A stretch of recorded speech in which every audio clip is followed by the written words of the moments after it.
नागदा नगर के बाशिंदों को बाईपास मार्ग के शहर से काफी दूरस्थ चले जाने के बाद एक और बड़ा झटका शुक्रवार को लगा है। शुक्रवार को आगामी सिंहस्थ महाकुंभ की तैयारियों एवं क्षेत्र में किए जाने वाले विकास को लेकर सुझाव पर चर्चा करने हेतु स्थानीय सर्किट हाउस पर विधायक डॉक्टर तेज बहादुर सिंह चौहान पत्रकारों से रूबरू हुए। नागदा को जिला बनाने के मुद्दे पर विधायक डॉक्टर चौहान ने कहा कि वर्तमान में सरकार की नए जिले बनाने की कोई मंशा नहीं है। उन्होंने कहा कि प्रदेश के मुख्यमंत्री ने स्पष्ट कर दिया है कि कोई भी नया जिला वर्तमान में नहीं बनाया जाए जब तक कि जिलों एवं थानों की सीमाओं का निर्धारण पुनः नहीं कर लिया जाता है। डॉक्टर चौहान ने शहर के विकास एवं रोजगार से जुड़े इस गंभीर मुद्दे पर दिए गए इस वक्तव्य के बाद शहर के विकास को एक गहरा झटका लगा है। शुक्रवार को विधायक डॉक्टर चौहान, पूर्व विधायक लाल सिंह राणावत, पूर्व नगरपालिका अध्यक्ष गोपाल यादव, नगरपालिका अध्यक्ष प्रतिनिधि ओपी गहलोत, मंडल अध्यक्ष सीएम अतुल व अन्य की उपस्थिति में आगामी सिंहस्थ महाकुंभ को लेकर पत्रकारों से सौजन्य मुलाकात कर रहे थे। इस दौरान पत्रकारों ने विधायक डॉक्टर चौहान एवं नेताओं के समक्ष शहर विकास से संबंधित कई सुझाव भी रखे। सबसे महत्वपूर्ण चर्चा नागदा को जिला बनाने के मुद्दे पर देखी गई, जिसमें पहले तो विधायक डॉक्टर चौहान ने पत्रकारों द्वारा नागदा को जिला बनाने के पूछे गए प्रश्न को टालते हुए दिखाई दिए। बाद में उन्होंने कहा कि प्रदेश के मुख्यमंत्री मोहन यादव ने नई सरकार के गठन के बाद जिलों, मुख्यालयों व थानों की सीमाओं का पुनर्निर्धारण करने का कहा है। सीमाओं का पुनर्निर्धारण होने के बाद ही नवीन जिले बनाए जा सकेंगे। प्रातः 10 बजे बुलाई गई इस बैठक में पत्रकारों ने डॉक्टर चौहान को अपने सुझावों से अवगत कराया, जिसमें नागदा शहर में जनसंख्या के मान से वार्डों की संख्या बढ़ाकर 40 किए जाने, रेलवे स्टेशन चौराहा मार्ग काफी सकरा है जिसका चौड़ीकरण करने की अत्यंत ही आवश्यकता है। साथ ही जवाहर मार्ग पर पसरे अतिक्रमण को लेकर भी बैठक में चर्चा की गई, जिसको लेकर जल्द ही कोई विस्तृत कार्य योजना बनाई जा सकती है। नगर पालिका में स्थायी मुख्य नगरपालिका अधिकारी की नियुक्ति तथा अच्छे अधिकारियों को नागदा में पदस्थ किए जाने को लेकर भी चर्चा की गई। नवीन नगर पालिका कार्यालय भवन निर्माण, महिदपुर रोड पर 8 वर्ष पूर्व बने नए बस स्टैंड को प्रारंभ करने को लेकर भी चर्चा की गई। साथ ही नगर पालिका कार्यालय को नवीन बस स्टैंड पर स्थानांतरित करने के औचित्य को लेकर भी चर्चा की गई। पुराने बस स्टैंड पर यात्री बसों का सिर्फ 5 मिनट ठहराव करने तथा नवीन बस स्टैंड को प्रारंभ करने को लेकर भी चर्चा की गई। तो के जो स्थितियाँ हैं जनसंख्या या मतदाता के हिसाब से वो बराबर नहीं है, तो वार्ड बढ़ाए जाने की भी अभी कर सकते हैं, क्योंकि जो गाँव अपने से लगे हुए हैं उनको जोड़ के 40 वार्ड तक होने की संभावना नगर पालिका यदि माने तो भी शासन स्तर पर होता है। ये शासन अगर परिसीमन के लिए करता है, कहता है तो नगर पालिका फिर करती है, शासन करता है। शायद मेरा परिसीमन होने का लोकसभा नगर पालिका वाला भी। मेरा सुझाव था डॉक्टर साहब कि सबसे बड़ी समस्या अगर देखी जाए नागदा के अंदर तो रेलवे स्टेशन का अपन जो चौराहे पे आते हैं, मार्ग बहुत सकड़ा है। इधर रेलवे स्टेशन का पूरा ट्रैफिक आता है वहाँ, और उधर से पब्लिक आने जाने वाले के लिए जो यात्रियों को जाना रहता है वो कई बार उनकी ट्रेनें छूट जाती है, क्योंकि पूरा आवागमन उसी जगह रहता है। या तो रेलवे अधिकारियों से अपन पत्र के माध्यम से निवेदन करें कि हमें थोड़ी जगह और दी जाए ताकि आवागमन सुलभ हो सके। मैंने कम से कम 13 साल से इसके लिए प्रयासरत हूँ मैं, क्योंकि सब जितने भी जुलूस निकलते हैं, जितने भी धार्मिक आयोजन होते हैं, सब उसी रोड से निकलते हैं। और जब यात्रियों को ट्रेनों पर पकड़ना रहती है तो कई यात्रियों की ट्रेनें छूट जाती है। मैंने आँखों से देखा है। वहाँ के ही गांव ग्रामीण क्षेत्र के 2 लोगों को नियुक्त कर दिया जाए, पंचायत से उसकी कुछ राशि हो जाए। वहाँ का जो गोबर निकले, गौमूत्र निकले, गौमूत्र कीटनाशक के रूप में उसका उपयोग हो जाए, गोबर का उपयोग खाद के उसमें हो जाए, और एक बड़ा गोबर गैस का प्लांट डल जाए, तो उसी गाँव वालों को सुविधा मिल जाए उसी गैस की मुफ्त में। तो वहाँ का जो चारा पानी है ग्रामीण क्षेत्र उसी गाय को डालेंगे, तो ये क्या कहीं ना कहीं ये गायों की समस्याएँ ख़त्म हो जाएगी। शहर गाय के साथ श्वानों का भी बहुत बड़ा आतंक है। मेरा एक थोड़ा सा निवेदन है, जो आपका शुक्ला जी का भी और आपका भी सुधार है। ये कुछ बातें प्रांत स्तर की हैं और इसमें सरकार ने कुछ किया भी है। मैंने जैसे पहले कहा ना कि मैं कुछ आज बताने या बोलने के लिए आज आपके साथ नहीं हूँ। हम सब लोग आज आप लोगों को सुनने के लिए यहाँ पर हैं। नागदा का स्वरूप आगामी समय में आप क्या सोचते हैं, क्या चाहते हैं? नागदा के आसपास के ग्रामीण क्षेत्र का नागदा का, या सिंहस्थ की दृष्टि से नागदा का, और ये इस तरीके के कुछ सुझावों पर अपन केंद्रित रहेंगे। जैसे आज आपने पूछा, अभी तो मैं बता देता हूँ, पर अपन केंद्रित वहीं पर। अभी सरकार ने 20 रुपये की जगह 40 रुपये कर दिया। एक गाय को जो आहार के रूप में 20 रुपये मिलता था उसको 40 रुपये इसमें कर दिया। और ये जितनी बातें आप बता रहे हैं, प्राइवेट एजेंसी भी उसका संचालन कर सकेंगे। अच्छा। ये जो अभी मान लीजिए कहीं ग्रामीण क्षेत्र में बनी हुई है कुछ भी, तो अभी उसमें कई सुधार और हुए हैं। आप अलग से मिलोगे तो मैं बताऊँगा। रिटर्न आएंगे तो उनको रहने की व्यवस्था की है कि इसको भी हम यूज़ कर सकते हैं। अगर नगर पालिका का वो डिस्ट्रॉय करके नया बनने का प्रोजेक्ट वो काफ़ी टाइम से डिले चल रहा है, वो नया बन नहीं पा रहा है। उसमें अगर आप कुछ ऐसी व्यवस्था करवाएंगे तो वो नया बनेगा, तो ये कहीं ना कहीं नगर पालिका को आना, तो बाहर से जो गेस्ट आते हैं, जो सिंहस्थ में जो आएंगे, उनके रहने की व्यवस्था भी उत्तम व्यवस्था है। डॉक्टर साहब पिछले सिंहस्थ को लगभग 8 साल हो गए से और बस स्टैंड बना था पिछले सिंहस्थ में। आज उसका दुर्दशा डॉक्टर साहब ना उसका उपयोग हो पा रहा। वो बस स्टैंड इस तरह के वहाँ के जो शौचालय वगैरह से दरवाजे टूट गए, नले टूट गए, वहाँ के पंखे लाल हो गए, आज टूट गए। यहाँ तक कि राजा जन्मजय नाम होता था वो भी सब अक्षर नहीं मिल रहा है। तो वो बड़ा खर्च करता है शासन में सब। ऐसी कई योजनाएं जिस पर शासन का पैसा बिल्कुल खत्म ही हुआ है, जिसका उपयोग अभी तक तो हुआ नहीं। जिसने दुकान खरीदी वही अपने आप को ठगा महसूस कर रहा है। तो डॉक्टर साहब जैसे कि ये पुराना बस स्टैंड राजनीतिक खिस्तान चल रही है, तो शुरू से यही और इसी के कारण नहीं हो रहा है। तो इसमें भले 5 मिनट यहाँ सवारी उतर जाए, बिठा ले, रोक ले, पर बस स्टैंड पे जाए ना गाड़ी। अब नगर पालिका आज ही मैंने छापा, नगर पालिका कहीं कार्यालय वहाँ ले जाओ, नीचे है, पीछे पहले से ही वो इनका वाहन शाखा का है। जब नगर पालिका कार्यालय वाहन शाखा ले जाएगी तो वो बस स्टैंड का मतलब क्या रहा फिर? बस स्टैंड तो वहाँ होना चाहिए ना। वाहन शाखा इसलिए कि वहाँ उसका देख रेख चलो वो अभी हो गई, कर्मचारी हो अभी जाए। वहाँ अपन ने क्या कि नगर पालिका कार्यालय भी वहाँ ले जाया जाए। तो नगर पालिका कार्यालय वो तो जन सुविधा के लिए बनाना, जनता के लिए बनाना। और सीएस तारिया क्या बोलूँ, 4 साल में इनका भवन बने नहीं बने नगर पालिका का। तो बस स्टैंड को बोले यार सवारी उतर जाए, चढ़ जाए, जब तक बसें रुको और बाकी वहाँ पहुँचा दे। अब वो वापस सक्रिय हो गई, 2 गाड़ियाँ एक साथ निकल नहीं पाती है। पैदल चलने वाला वाइट पट्टी के इधर चलेगा तो गाड़ियाँ खड़ी है, तो पैदल चलने वाला चलेगा कहाँ? दुकानदारों ने सबने वो वाइट पट्टी तक अपना सामान लगा रखे। तो आने वाले समय में सिंहस्थ में ट्रैफिक तो और बढ़ेगा भाई साहब। तो निकलेगा आदमी तो अपने शहर की ही छवि खराब होगी उसमें ट्रैफिक। क्योंकि आप देखेंगे बस स्टैंड से रेलवे स्टेशन अचानक गाड़ी पकड़ना है तो आप वो सूर्य मंदिर के वहाँ पे आप देखेंगे तो इधर भी गाड़ी लग जाती है, इधर भी गाड़ी लग जाती है। एक ऑटो आता है तो दूसरा ऑटो और उसको जाम कर देता है। तो इस कारण सामने वाले की गाड़ी छूटती है या कुछ ना कुछ विवाद होता है वहाँ पे। और दूसरा एक शर्मा डॉक्टर वाला 2 पोल यहाँ पे गाड़ दिए, इसलिए गाड़ दिए कि यहाँ बड़ी वाहन नहीं आए। लेकिन उसका मतलब क्या? ऑटो भी उसी रास्ते से निकल रहा है, 4 व्हीलर कार भी उस रास्ते से निकल रही है, ट्रैफिक तो वहीं ऐसे भी जाम हो रहा है। तो शर्मा डॉक्टर जी का हॉस्पिटल है, उसकी वजह से सामने लाइन से और गाड़ियाँ खड़ी हो जाती है, जिस कारण वो कंजेस्टेड हो जाता है। या तो जैसे एक पुलिया बनाए, 2 खंबे गए, उस खंबे के ऊपर ये कर दिया तो नीचे से बाइकें निकल जाएगी, कोई कार उस तरफ से निकलेगी नहीं, या छोटी कार निकल जाएगी तो ट्रैफिक जाम होगा नहीं। उन 2 के कारण आए दिन वहाँ ट्रैफिक जाम होता है।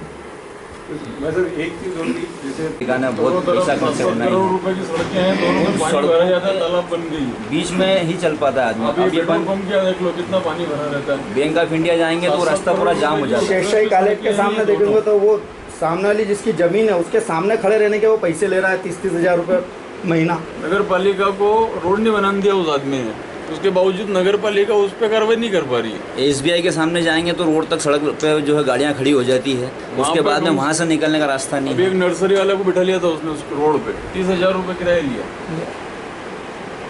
ये पानी पटाने वाले जितने भी पैसा खड़े वो हैं ले रहा है। फुटपाथ पे, इन सबसे पीछे वाले पैसे ले रहे हैं, 100 रुपये रोज, 50 रुपये रोज खड़े रहने के। वो फुटपाथ बनाया है नगर पैदल चलने पालिका के लिए हमने। तो लेना चाहिए। साथी के पार्लर जो लगे हुए हैं इसका कोई मापदंड है कि नहीं है? मतलब साथी के पार्लर मेन चौराहे में इतनी रिक्वायरमेंट भी नहीं है नागदा दूध की, पर क्या मालूम राजनीतिक प्रभाव से कि वो पानी के साथी के दूध की बजाय पाउच में टंगे हुए वहाँ पे, चाहे तो आप दिखवा लेंगे ना हमको। रेलवे स्टेशन पे तो उन्होंने बाहर काउंटर रख लिया तो मिलते ही कांची नहीं, पार्लर के बहुत बाहर। सामान बिकते हैं। विमल के पाउच में चले जाओगे तो नहीं मिलेगा दूध, और सिगरेट भी रखी इसके हुई नाम से दूसरा सामान सब मिल जाएगा आपको। सिगरेट भी मिल जाएगी वहाँ पे, परमेल का पाउच भी मिल जाएगा और रंगी गंदा भी मिल जाएगा। पर ये बीच सड़क पर बीच चौराहे पे क्या नगर पालिका ने परमिशन दिया सर? दूध नहीं मिलेगा। हाँ, पर परमेल जरूर मिल जाएगा और सिगरेट भी मिल जाएगी वहाँ पे। और साक्षी के पार्लर और नागदा में संख्या बहुत ज़्यादा हो गई है, जितनी रिक्वायरमेंट नहीं है उतनी संख्या हो गई है नागदा में। और उनको आप जांच करवाएंगे तो लगभग है ना, आप कन्याशाला चौराहे के बीच चौराहे पे है वो, जबकि कन्याशाला चौराहा नागदा का हृदय स्थल है। तो वहाँ आप देखोगे तो वहाँ बीड़ी और सिगरेट और पाउच में मिल जाएंगे, पर शायद दूध ना मिले। तो ये क्या कारण है कि साक्षी के इतनी रिक्वायरमेंट क्यों है, नागदा में क्यों? तो आदेश दादा लोगों ने प्रयास किया। हाँ, प्रशासन ने बोर्ड लगा दिया भाई सब भारी वाहनों के, लेकिन शहर के अंदर भारी वाहन कंटिन्यू है। एक वैसा सब्जी वो तो रास्ता बचा ही नहीं बिल्कुल, वो फूड वाले बिल्कुल रोड तक आ गए हैं, तो वहाँ रास्ता निकलने का रास्ता ही नहीं बिल्कुल आगे तक। और उन लोगों के लिए अलग व्यवस्था नगर पालिका को करना पड़ेगी फूड बाज़ार के लिए, क्योंकि वो रास्ता हो गया ख़त्म, निकलते हैं तो सब लोग वहाँ कमेंट्सबाजी करना, ये सब चीज़ें उसके अंदर हो रही है। उसके अंदर वहाँ पर गायत्री मंदिर वाली जो सीधी रोड जो अंदर गई हुई है, दूसरा सब्जी वालों ने क्या करा, पीछे एक ही दुकान और निकाल दी, और बड़ी बड़ी वहाँ घूमते 8 बाय 10 के 8 बजे से सब दुकानें चल रही वहाँ पे लाइन से, वहाँ से लेके आखिरी तक सब दुकानें चलती। वो अनुमति कितने दी, कैसे दी, या दुकानें कैसे लगी पता नहीं, ये जांच का विषय है। सब्जी मंडी के लिए चिन्हित हुई थी, वहाँ दूसरी चीज़ें क्यों बिक रही है? वो कर रही है, पर वहाँ अभी फिलहाल में सब्जी मंडी के लिए जो जगह अपन नगर पालिका ने चिन्हित कर दी है भाई सब्जी बिकेगी, तो वहाँ तीखी बूंदे ना ये सब चीज़ें जस्ट पीछे दुकानें 8-10 फीट की वो पक्की घुमटियाँ बन गई है, दुकान लग गई, और उनके आगे भी फ्रूट्स वाले हैं, तो रोड की जगह नहीं बची बिल्कुल रास्ते निकलने के लिए। उधर से गुजर वालों ने मकान तोड़ के उन्होंने दुकान बना ली, वो भी आगे आ गए। उनका तो अधिकार है, तो मकान में तो बनाया है, पर वो भी बाहर निकल रहे हैं ना। सड़क पे क्यों लग रही है?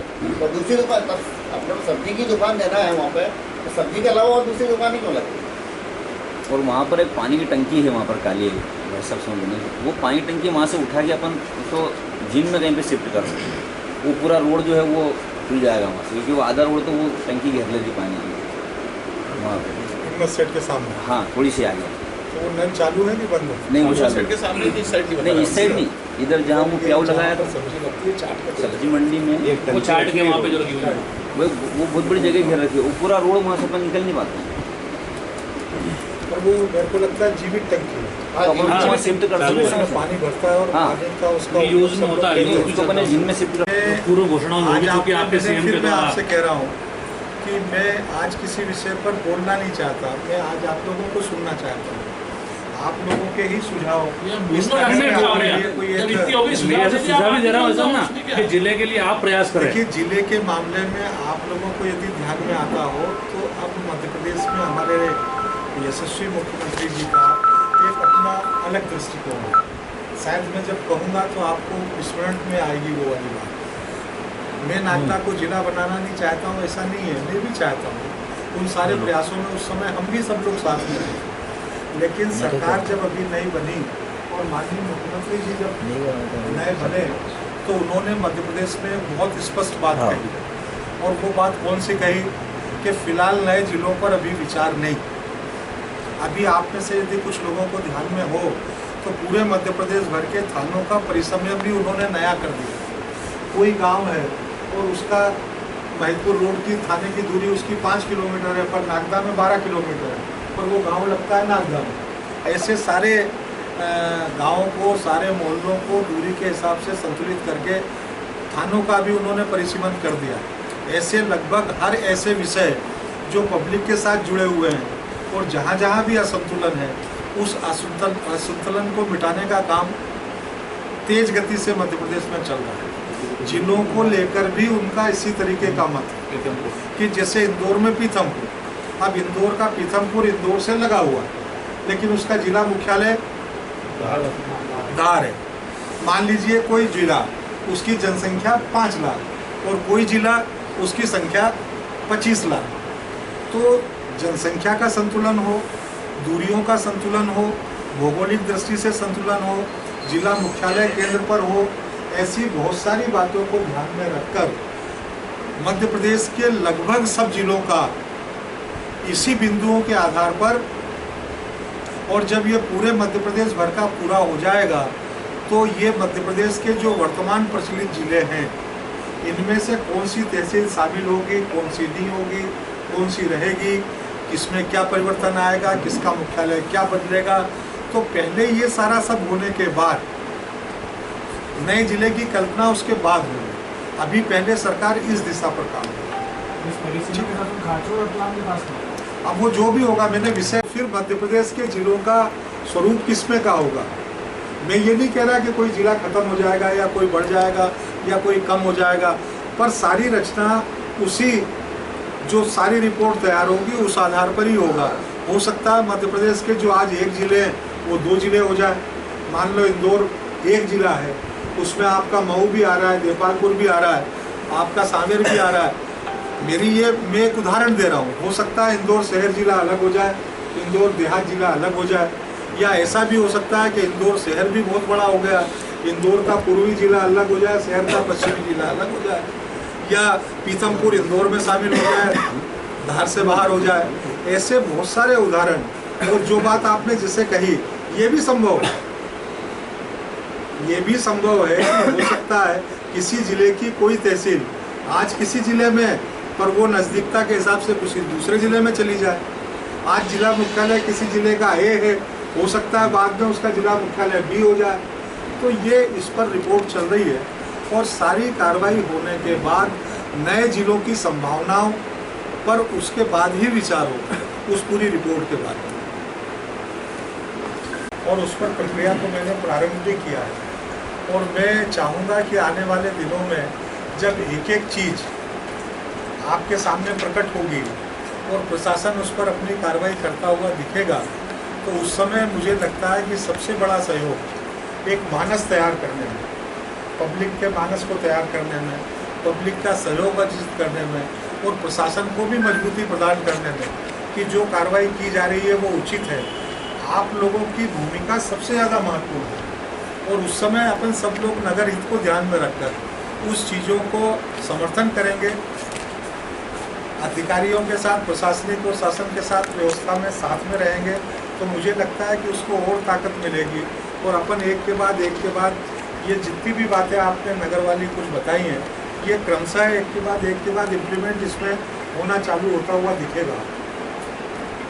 जो नागदा